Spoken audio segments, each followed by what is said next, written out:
You goddamn fucking knave, Vane!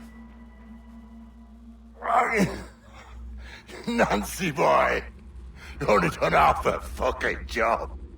Fucking hell. Is this my reward for believing the best about men? For thinking that a bilge rat like you could muster up some fucking sense once in a while? Maybe Horner Gold was right. Maybe the world does need men of ambition to stop the likes of you from mucking it all up. Or maybe you just don't have the stones to live with no regrets. Don't save me a spot in hell, Shanker. I ain't coming soon.